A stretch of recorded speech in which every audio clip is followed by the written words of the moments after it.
Hello and welcome to the New South Wales Community of Policy Professionals webinar series. My name is Louise Mamooney, and as host of the webinar today, I'd like to acknowledge the traditional owners of the lands on which we are meeting. I'm on Gadigal Wungal land, and whether you're joining us from Darabin, Darug, Barkindji or Bunjalung, I acknowledge your traditional owners as well and pay respects to elders past, present and emerging, and any Aboriginal people with us today.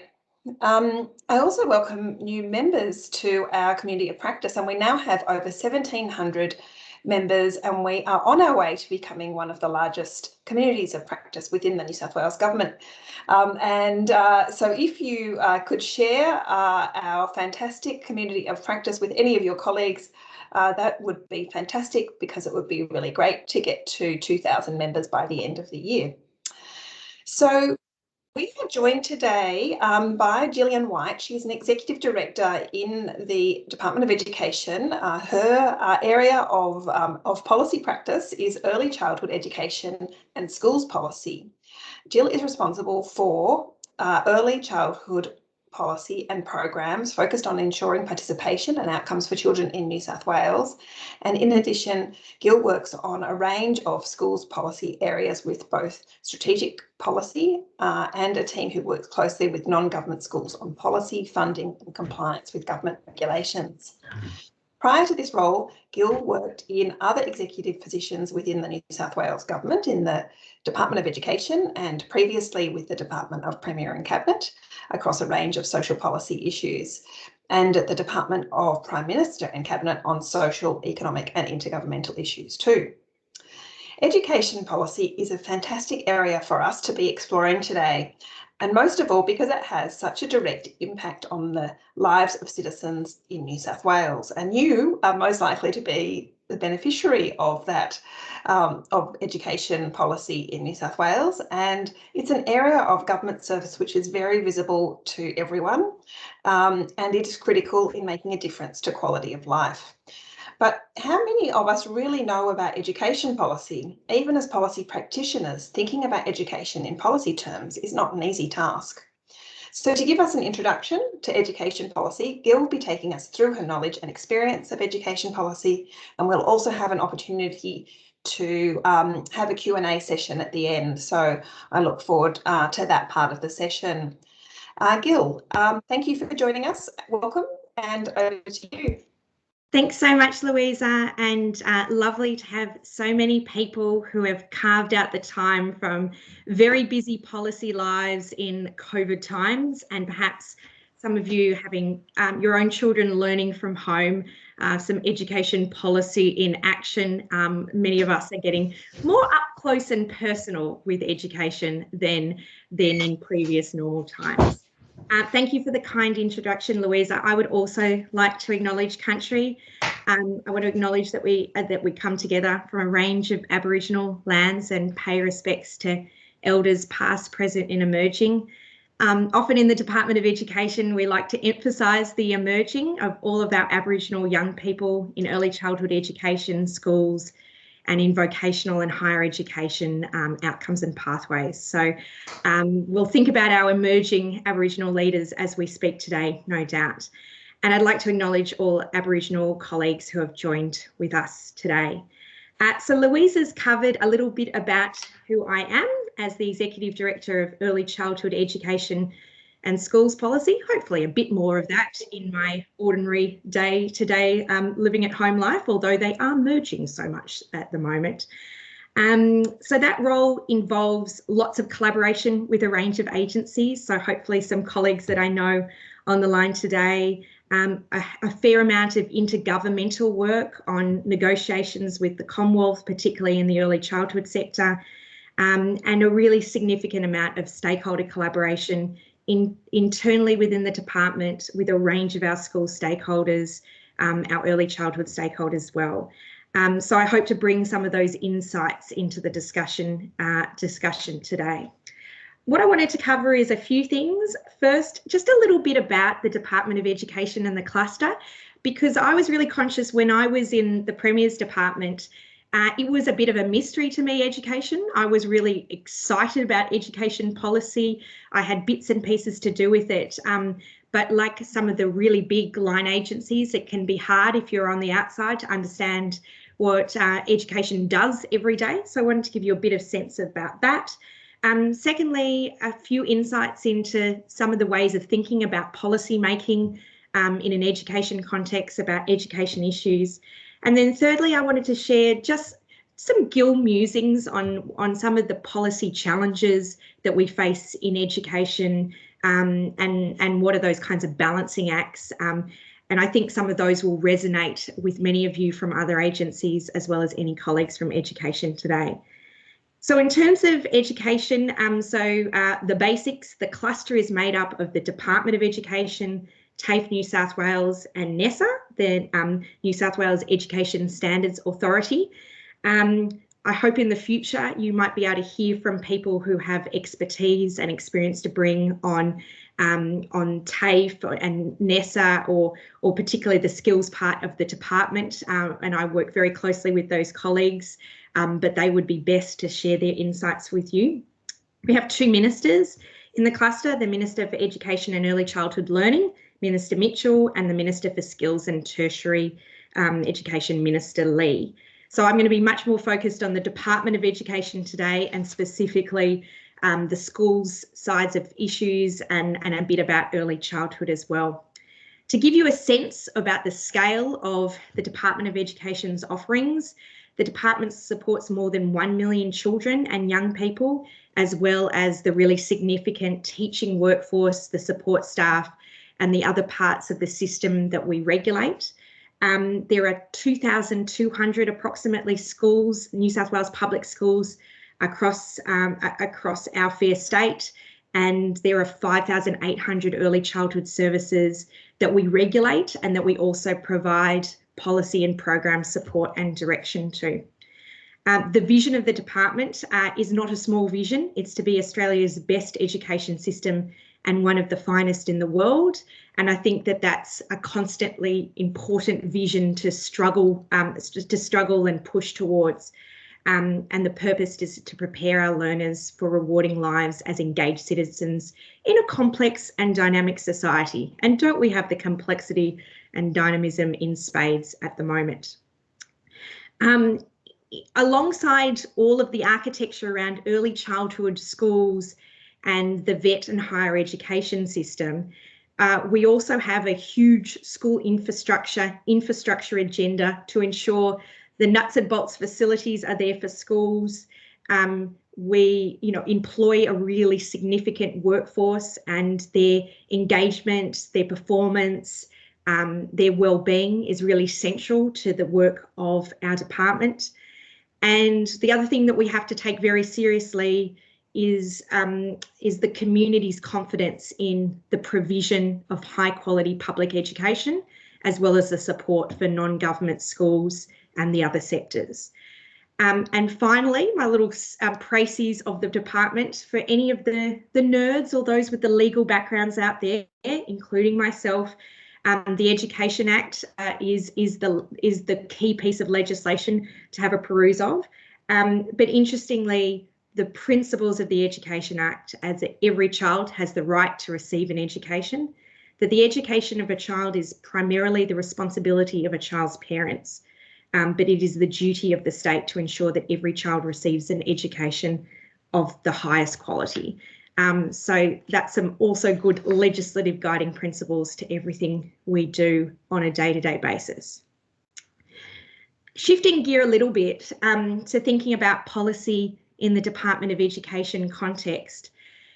In a lot of ways, anyone who's done undergraduate policy courses or thought about it in their professional career, or it is your day-to-day, I would say it's same, but always context and implementation in different agencies and on different policy issues can make it interesting and different.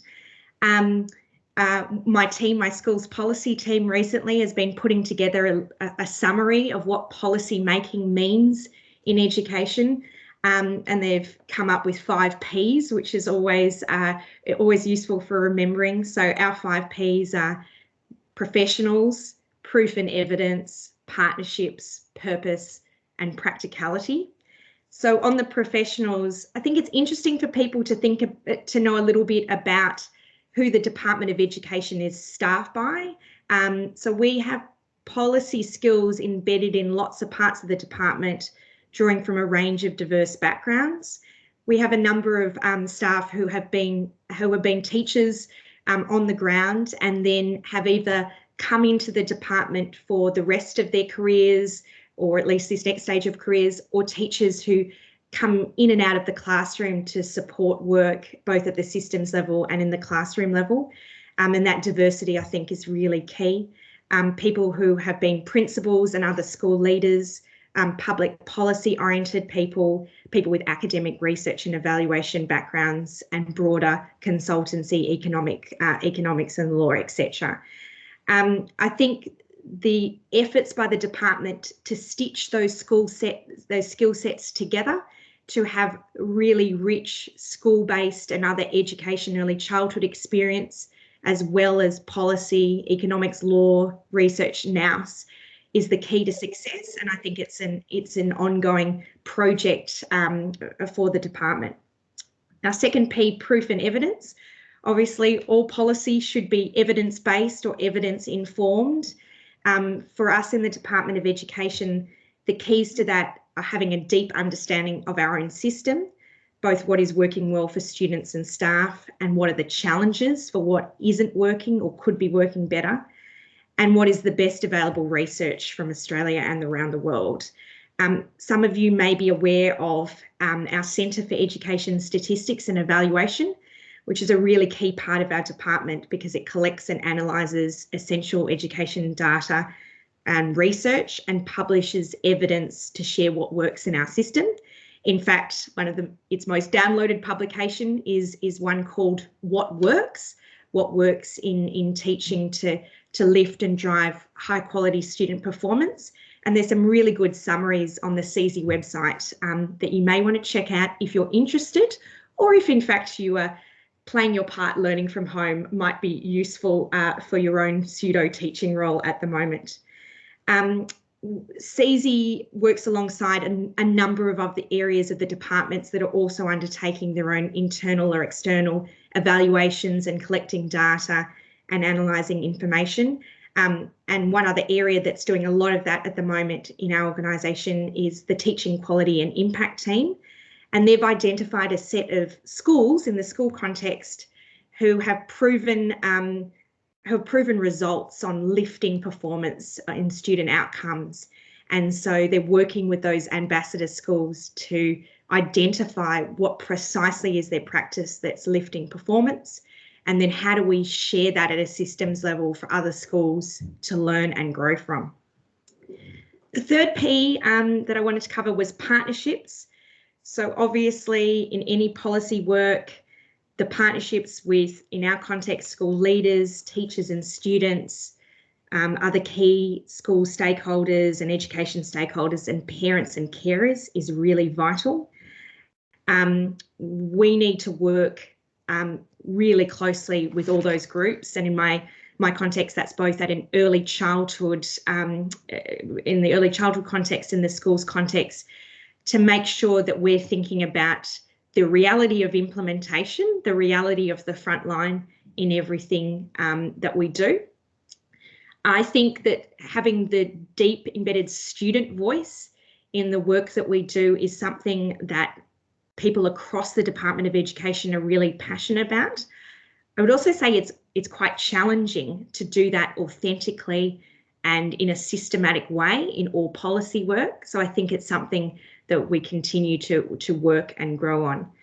And of course, we also partner with subject matter experts from across the education sector, other government agencies, and around Australia and overseas. The fourth P in my 5 Ps is purpose. So our policies cover many areas across school leadership, teaching, learning administration, but the purpose has to remain the same, that the policy will support every student, teacher, leader and school to improve each year. and to ensure that every child is known, valued and cared for, and the promotion of equity to reduce the impact of disadvantage. Equity is a driving force of a public education system and a driving force of what we can do in the early years to ensure children have the best start in life. The final P, practicality, we could call that implementation, got to go with the fifth P. Obviously, policy must be implementable and work in practice. So I think this is a strength of the department of engaging early and often with colleagues directly in schools and those who are closest to working with schools, and of course early childhood as well. So some of you may have come across in your relationships with education, or if you're in the department, a key position in our system called the Directors of Educational Leadership. And they are the director level people that work directly with our school principals on a day-to-day basis. So they have extraordinary insights into the daily reality of working in a school, the things that are going really well, the things that are really challenging for the front line. So making sure that we get all of that insight into the policy development process is key. They're the 5 Ps. It's always hard to talk to a screen of circles, no nods or board looks off into the distance, so hopefully keeping most of you engaged. The next thing I wanted to talk about before we do have a Q&A session with Louisa is some of the policy challenges as I see them in education. I should note, as I said at the beginning, this is the world according to Gil. There would be experts from across the organisation, some with deeper and longer knowledge of education that would have a different list or would say these things differently. But having been in education for a little over 2 years, these are my observations. The first challenge is that I've thought about talking about today is getting the balance right of what is the role of the system, the Department of Education, and what is the role of an individual school, and how do you best stitch those things together? Because what we need to do is ensure that school leaders and teachers have sufficient scope to operate guided by their understanding of their students and parent community and to be able to innovate while ensuring that we have sufficiently high expectations and performance across the system, and that we can develop and respond with system-wide data and evidence of what works. So those things do not have to be in tension, but there are balancing act decisions about how much is left to local decision making and how much is the responsibility for the system to mandate or promote what is best or what are the ways of best achieving outcomes. So an example that illustrates this for me is you might have heard previously that there was a framework code called Local Schools, Local Decisions within the Department of Education. And this for a number of years did a good job in some respects of allowing schools to address local needs. But there was been a concern by the Minister and the Department over the last few years in the government that it wasn't leading to sustained improved results across the system. So that balance was a little off. The research showed us that we needed to set clearer parameters around the decision making, as well as clearer expectations, not just of schools, but of the system. Like, what is the system's responsibilities in supporting schools and how are we practically going to achieve them? So the Department of Education has recently launched an updated framework, a model called the School Success Model, which is a rebalancing of that relationship between the system and the school level. And there's some fantastic work underway. But I think it's an appropriate policy tension for us always to be aware of in the department. The second challenge that I thought might be useful to talk about is the challenge of what is the role of schools in ameliorating and responding to or even solving for some societal-wide issues, and what is not their role.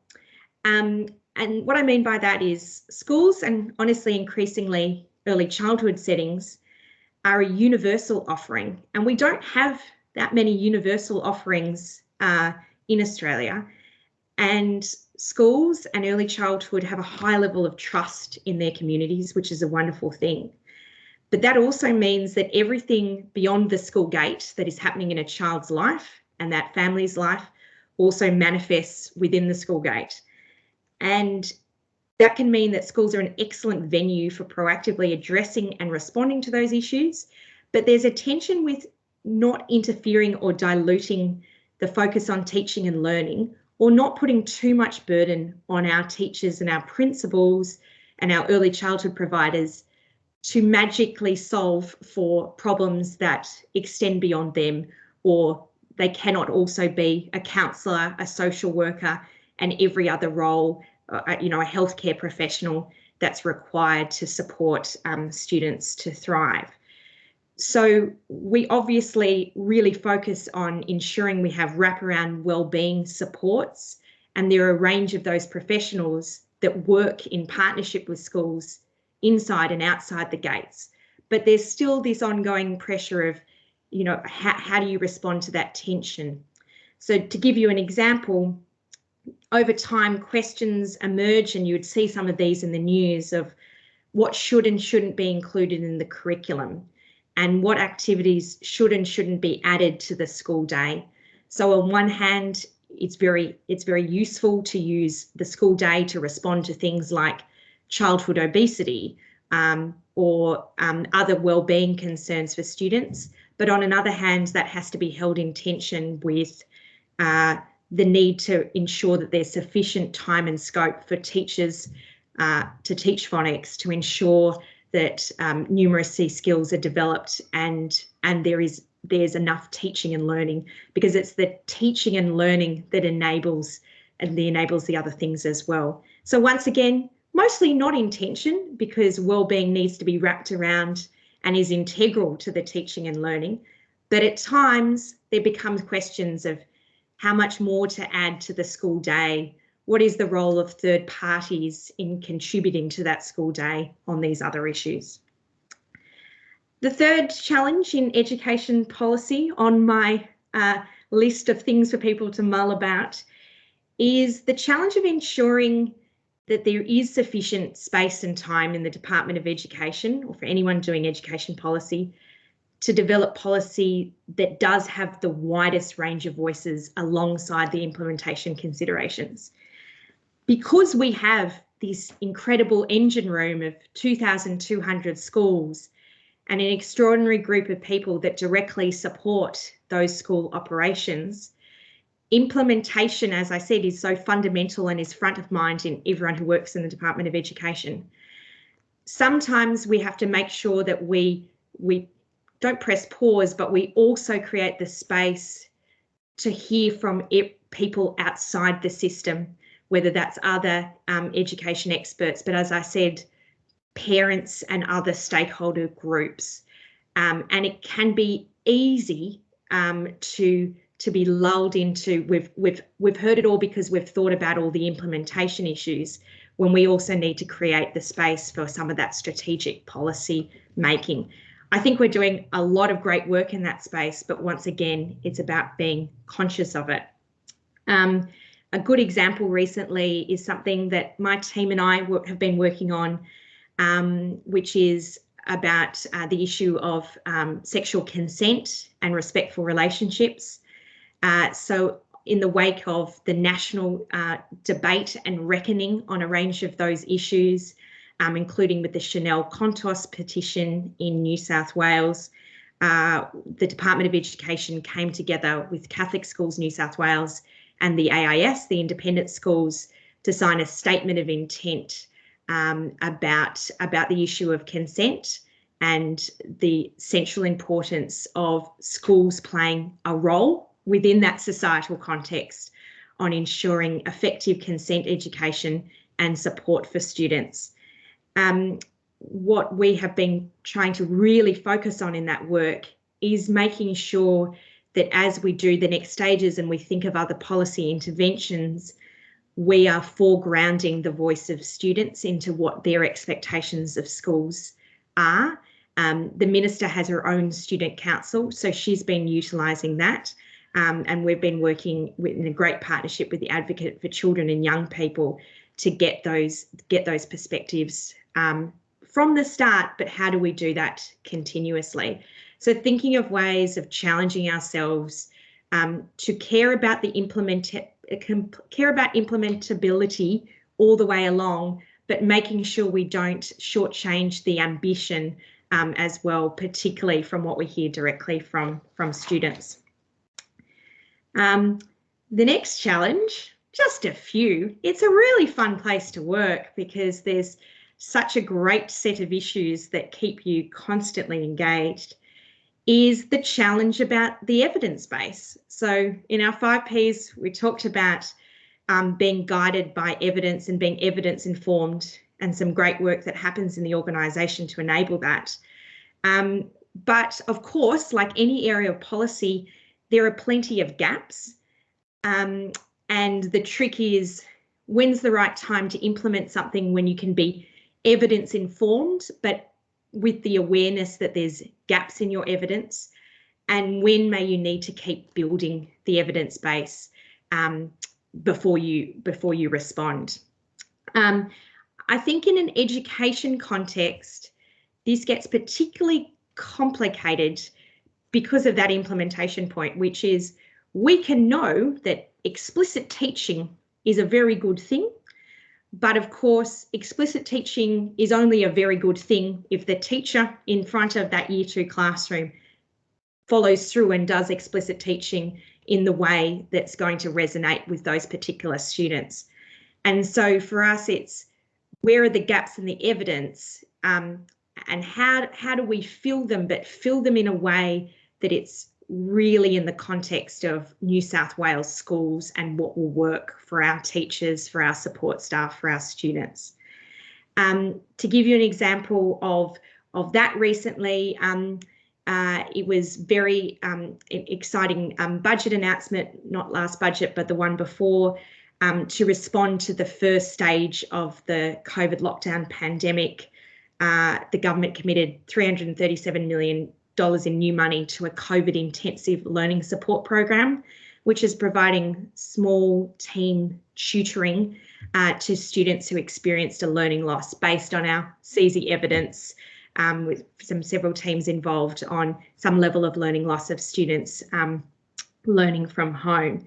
So in that situation, of course, we have some evidence from the Grattan Institute, from experiences in other jurisdictions, of something that Victoria was rolling out as well, of what might work and what might be the combinations of things that could assist our students. But none of us have ever faced a pandemic of this scale, and none of us have ever intervened with a tutoring program across all schools. And once again, what is the right combination of system level approaches and the ability for people to innovate on the ground? And so we're evidence informed, and then the job is, as we implement, to try, test and learn, both for adjustments to that program delivery, but also what does that tell us about small group tutoring? What does it tell us about practices that work, and how can we go from there? Final challenge before we get to questions is that I've identified, there's probably 20 more, is how do we fully integrate lifelong learning and key transition points into the very marrow of Department of Education policy making. So as I've mentioned, the department has a significant engine room of running government schools. But what we need to make sure that we do, and this has been a focus of a realignment of our organisation quite recently, is ensuring we do more effective integration of those 0 to 5 years of early childhood learning and development. A shout out to Brighter Beginnings initiatives, the transition to the primary school years, and then the transitions between primary and secondary into those higher education and tertiary and job pathways. So I think an ongoing policy challenge for us is how do we give ourselves the space and work those work out policy settings and our levers to enable that lifelong journey for kids and for parents, rather than it feeling like you go to early learning, then that stops and there's not a good communication. Then you go to school, you go to a different school between primary and high school, and then you have sort of limited pathways. So there's a huge amount of work underway over a number of years to improve those pathways and that integration and give children and parents a really strong sense of where they can go and their directions. But we know that if we get those transition points right, you don't have the learning loss, you have the growth. And so we have to do that within the system, within primary and secondary school, and we need to do that between early childhood schools and beyond. So that is probably enough from me in monologue form. I think I saw some questions coming up, Louisa, and you're going to MC me. Is that the plan? Yes, thank you. And I know it is a bit of a fishbowl, but thank you very much for persisting. Yeah, not at all. So we are going to have some questions, and our audience, if you've got questions, can you please write them into the chat, and then I'll facilitate behind the scenes for you to come on and ask your questions. And while you're kind of thinking of those, I just wanted to say that was a really interesting perspective, Gil. I really liked how you positioned this concept of the system versus individual school, and then versus individual responsibility. And I think that is a lot of social policy really needs to grapple with that question of what is the role of government versus what is the role of the individual, and how much can we rely on that. And definitely education is one area that policy problem needs to be thought through. So we might start I think we'll start with Jess Moore's question. We might come back to some of the other questions soon. So Jess, would you like to come on and ask your question? I should say Jess works for me, but it's not a Dorothy Dixer. Oh. It's like a fundamentally difficult question. So go Jess. Yeah, sorry, Gil. I wasn't expecting my question to be asked first or possibly at all, but okay, I'm in now. I'm going for it. So do you want to turn your camera on so we can see you, or you're not? Sure. Yeah, no, I'm happy to do that. Yeah. So my question is around the political influence on some of those wraparound issues on wellbeing, and I'm thinking particularly of safe schools, and we did encounter some of this on the consent work. And how do you consider the best way to balance looking at the evidence base for some of these more intervention or kind of well-being focused initiatives with the sometimes very strong political influences around them? Yep. Excellent. Oh, look, yes, definitely not a Dorothy Dixer. I think one of the ways to continue to work on that is to be really clear on the evidence base and where are the gaps, because I think the reason some of these issues are really hotly contested, like I was going to say politically, but it's not about politics in Parliament, it's about really genuinely different combinations of views in society, is because it can be unclear, what it is we do know and what are unknowns, and also what are just ideological differences. So I think the more that we can be clear on the evidence base can really support that. I think on, for example, the consent work or issues to do with safe schools, etc., I think the more that we can hear from, as I said, the student voice perspective as well, and make that part of the conversation, the better, because students also have a diversity of views, but it is refreshingly different combination of analysis that you get from young people, as we've seen on consent.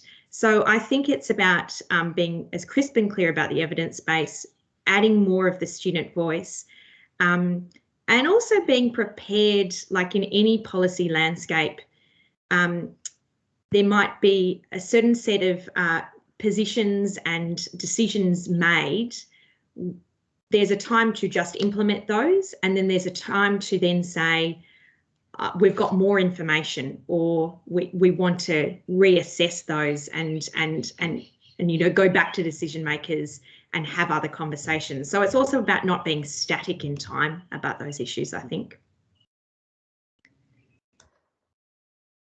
You can continue that conversation if you unknown closely together.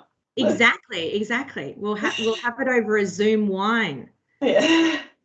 Alex King, could you come on and ask your question? Yeah, morning. Hi, Gil. Good to see you Hi. again. I was just wondering if you could talk to us a little about the relationship with the teaching profession. I think similar as most Department of Health, you've got a large and very influential profession to work with, who obviously have a huge amount of professional knowledge and expertise and on-the-ground experience. On the other hand, there's also a lot of people in the department who have a teaching background, so you can get a potentially a risk there of capture by professional perspective of déformation professionnelle, as the bias is called, and also maybe sometimes tensions between their needs as employees and the needs of the system. I was just interested in any reflections on that. Yeah, I think some of my reflections would be turning yours into dot points, but yeah, I think they're really good points. I think firstly, it's really wonderful to see some colleagues who have come from the school background coming to the system and grapple with that, to make sure, to think through what would it mean for me to now be representing these things at a systems level. And I think the strength of it is when almost the anecdote can be combined with the data and evidence. So the anecdotes are really powerful of, in my experience, or when I speak to my other colleagues, these are how things resonate, etc. Is that consistent or inconsistent with what we're seeing in the data, or what our expectations are for teachers, etc., etc. So I think there can be a richness to that and a sophistication that people from teaching backgrounds bring. I think it is also, I think when I talked about student voice and parent voice, there is a risk that you can prioritise teacher voice over student and parent voice rather than treating those as a kind of tripartite. If you are always going to the, if that's the regular first call. So I think there is a real commitment in the department to go, how can we ensure that we're getting the student and parent? And I think, as you say, Alex, it's possibly a little easier in my early childhood responsibilities because we don't run the services for the most part. So we're always thinking about service expectations, but what would be the best, how are we going to hear from others about these issues? When you run the schools as well as set the policy, I think that is something that you need to be really conscious that you don't fall into the gaps on. So yeah, I think it is a risk. I think it is well managed in the organisation, but I think it's a point to be kind of critical friend to people on consistently. Thanks, Gil. Thanks, lovely to see you. Nanda Kumar, can you come on and ask your question? It's actually, there was a bit of reference to other the other sectors within government. Did you? Yeah, was it about selective schools? Yeah. What's the government's policy on selective schools? Is this being reviewed? And I should say, it's such a big organisation. I don't know everything about everything, so it will be a limited response. But yes, so you put it, Nanda Kumar, in the context of equity. Yeah, I think that's one of those big philosophical questions, isn't it? About what is your version of equity, and is your version of equity that everything has to be the same, or are there versions of equity where you can offer different experiences and seek to make each of those the best version for, in this case students? So I think it's the latter that allows appropriately for, a policy to have selective schools as well. I should say that within our system, we have selective schools, not a huge number, but some. We also have SSPs, so specialist disability settings. Once again, not a huge number, but there are some, and then most students with disability are supported in mainstream settings. So we definitely have stakeholders that believe that SSPs shouldn't exist, and I'm sure there are stakeholders that believe selective schools shouldn't exist. But I'd say most of the stakeholders, parents, students, teachers, are much more in the headspace that there is a value in place for some different offerings. But the engine room of the local public school is definitely always a focus as well. So yeah, it's a great question. There's been recently the part that has been reviewed and reformed in recent years is the selective school test, because there was some concern, was that test as inclusive as it could be? And there have been some recent adjustments made to that test to ameliorate, risks of bias and make the test more inclusive, because there's always, and you see it on the news, that concern that people could teach to the test. So there's been work on promoting a more equitable selective school test situation for the next number of years. And look, I'm possibly personally conflicted on this because I'm a proud alumni of Sydney Girls High School. But yes, I think it's a good proper policy debate to have. If you were going to do a great debate on education policy issues, should selective schools continue, could be a good ground to cover. Okay, I just wanted to add on this. You talked about the 5 Ps and then the purpose and the equity, and that suddenly this one just jumped out of my mind about the selective schools, because that is hot, top of thing, because it impacts on the, as you know, school zones, selective school zones, all the real estate prices going up, people bidding up prices even for rent, even 50,000-60,000 K more, and I can see people really struggling to making that, to give the best to their child, moving, all this kind of stress on them, family, child, system, everything. That leads me to only one more. I want to hold others from this. Have you put a map in New South Wales to identify the gap in equity? It's certain important parameters, and what is it that the Department of Education is doing? Yeah. Those segments.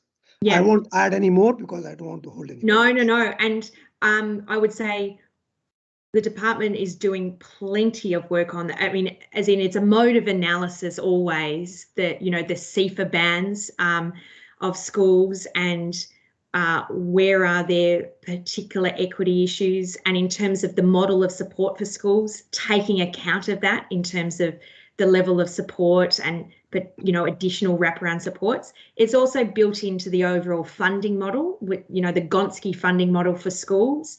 Has a range of loadings to take account of socio-economic circumstances, the number of students with disability, etc. So there is a level of equity response sort of baked in to the structure of funding and to the operations of schools.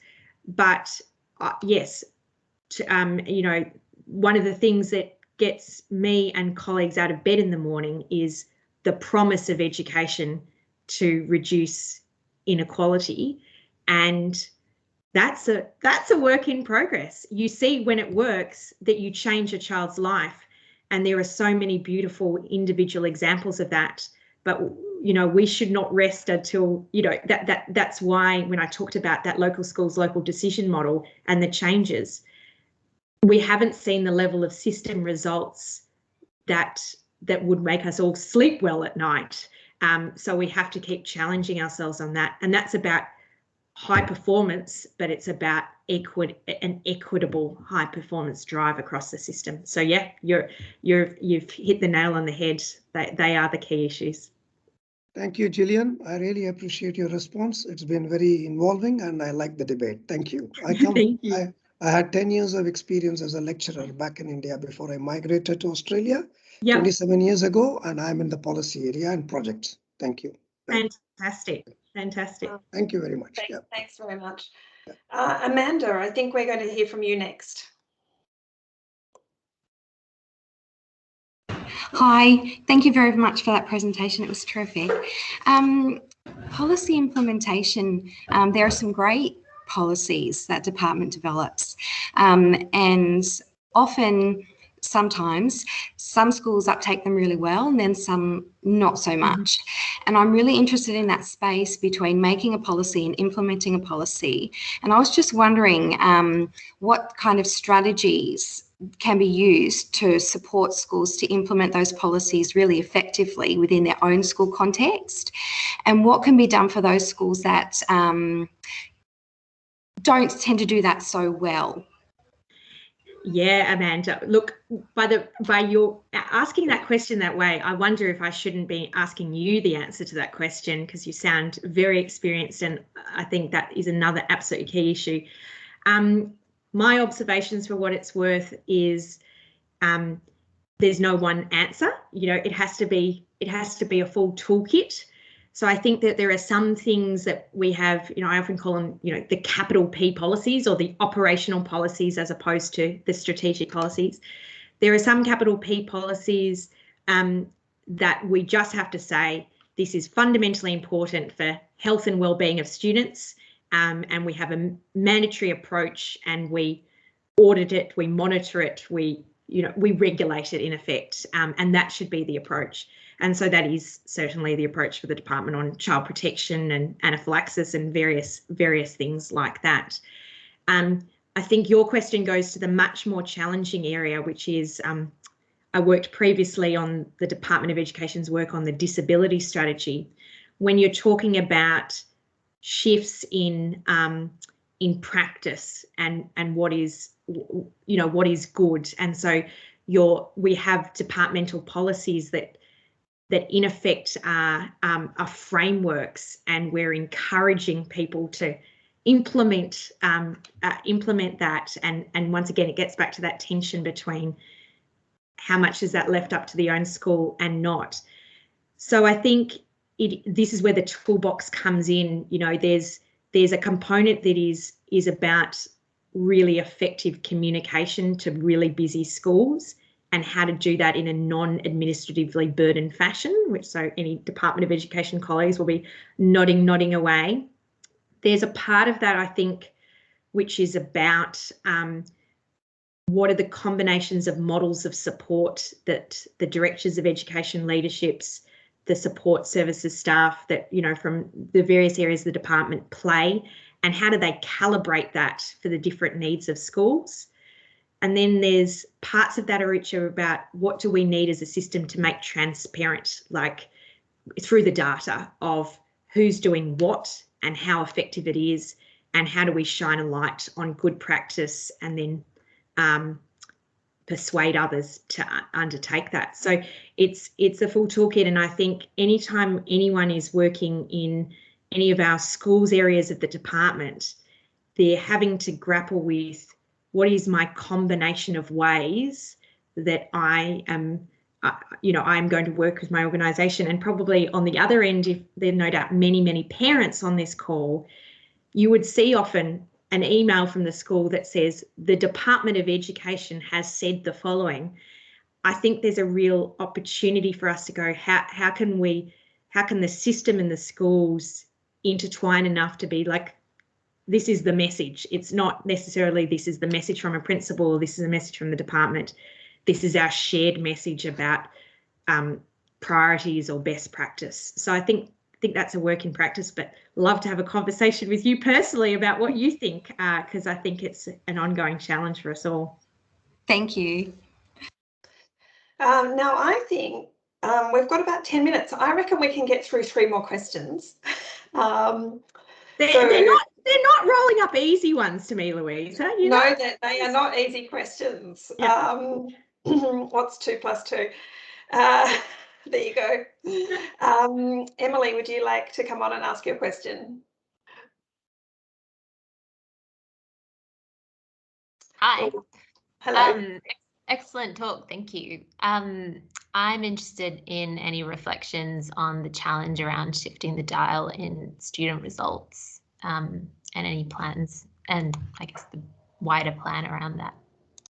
Yeah, so I think, and anyone who wants to Google and get interested in this, that the school success model, I think, is central to the department's plans on that. Some key elements that I've kind of half mentioned in various ways, I think, are firstly about ensuring it's not just about what schools can do better, but that part about what can the system do better to support schools. So I think that's a key to the lifting of performance. It's in, for any customer service colleagues on the phone, I think there's a capacity for education to reach the next level on making it really easy for school teachers and leaders to know, when I've got this issue, I go here, my one-stop shop. This is what good practice looks like on this issue.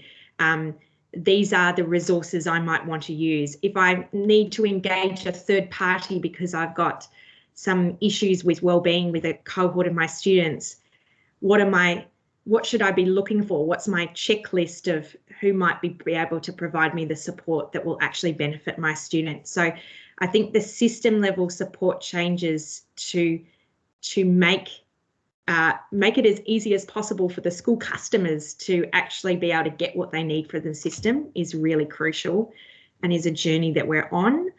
And I would say that the ongoing rigor, we've got Premier's priorities, but the ongoing rigor of deciding what are the targets and what to measure and what success looks like, with that question in mind of ensuring high performance and equity are both at the fore, is the sort of responsibility of the system. So read the details on the school success model, I would suggest to anyone, but I think some of those big questions about how to have the system as the wraparound support to enable the schools to do the best version of teaching and learning on the ground is where we're focused. Annika, would you like to come on and ask your question? Good morning. I am interested in any current or, I guess, future policy directions that will focus on young people who are disengaged, sort of in that fringe group of young people who, may have had big absences from school, big periods not learning, and either maybe linked in alternative education settings or, just not able to connect in a mainstream school environment. And I guess where the thinking currently is at for those young people. Yeah, it's a great question, Annika. So firstly, one thing I hadn't mentioned today was there is one of the pillars of kind of key work that the organisation is doing is attendance, because it's a kind of foundation stone. You can't learn and grow. You can't be connected to community if you're not turning up enough at school. So that has been a key message in the department for a long time. And actually, if you go into most schools, they have the stats up of what impact it can have on a student to not be attending. So that's but we've increased the body of work and focused on attendance. So Alex King was on before with his behavioural psychology hat on, and there's some really interesting work on different forms of under attendance. So are there a section of kids where you can really move the dial on if we do things like text message interventions and other things that are a bit more innovative? What do we do then at the pointier end when it's sort of chronic non-attendance, when it's very, very much connected to a range of other factors going on in their child's life? So the segmentation of what's leading to less attendance and looking really closely at the patterns of drop-offs in that sort of early high school time, and what is it about one of the things my policy team is having a think about is what are the kind of things that can happen in those early secondary years that can make it difficult for kids to make the transition and often do lead to their disengagement. So I think there's some big questions there. I also think, I didn't mention this as one of our challenges, we're doing really close collaborative work with a number of other agencies on some things, but to my point where education can sometimes seem a little hard to enter, I think there's more opportunities for us to connect the dots with other agencies that, you know, DCJ and others that are working on the ground, Multicultural New South Wales. So I think that continues to be a work in progress. So yeah, plenty on, but I think that is a really fundamental issue. We also see it with students with disability. So in some cases, the non-attendance is genuinely connected to kind of chronic conditions and health impacts, and we have some specialist provisions there. But when it's mental health issues and behavioural issues, what conditions are we creating to enable as much attendance as possible, and how do we be more innovative about that? Yeah, is a key one. Thank you. I'm coming at it from a youth justice perspective, and so I think what you said about understanding the drop-off point for me really resonated, because that would be, I think that concept of working with multi-agencies is something that, you know, that makes lots of sense to us. So understanding that kind of point is really helpful. So thank you for that. Pleasure. Thanks, Annika. And Enoch, would you like to come on and ask your question? Maybe I think it will flow nicely from the question that we've just had. Sure. Hi, Gil. I appreciated how you addressed the balancing act between focusing on teaching and learning and addressing broader social issues through education. Do you think schools have or can play a greater role in developing the character of students? And if so, what would this look like? Perhaps you can draw on some of the discussions around consent. Thank you. Oh, wow, Enoch. Oh, lucky last. You know, it's interesting. I think it's really important to not lose sight that the primary teacher of any child is their parents or carers, which is why it's particularly challenging, you know, life challenging if a child does not have a good solid base with their parent or carer. So I think it would be dangerous is too strong a word, but you need to be very careful about going down the route of seeing a school as having that primary role. That, you know, that is the broader, that is the community, that is the parents and the supports that sit around that child in their personal lives. That said, we have ethics weaved in the curriculum.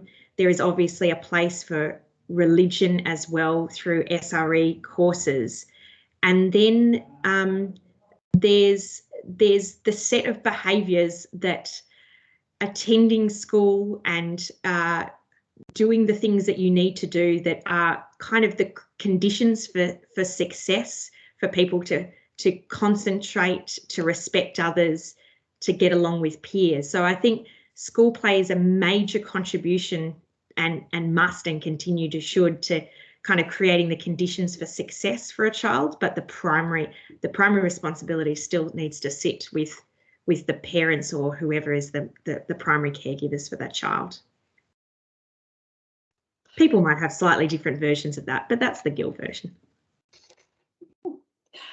Parents and their broader community, I think, as well. Exactly. And it's really interesting, you know, whether children involved in sport or I guess the parents of their friends. I think the people that they come in contact, they all have an important role to shape the future of our children. So I think we have run out of time, and there were some fabulous questions that we just didn't get to, and I'm sorry about that, but we will make sure we pass those over to Gil, and she can think about those in as she goes about her future work in education policy. But on behalf of the community of policy professionals, I wanted to thank Gil White for taking the time to speak with us today, and for our audience in your interest and enthusiasm in policy. I'd also like to thank Oscar Johnson for helping us to arrange the webinar, and we'll be back later in August, not too far away, with Fiona Dewar, who will be helping us to improve the way we engage with regional stakeholders. So I'm really looking forward to that one. I hope you are too, and until then, take care. Thank you.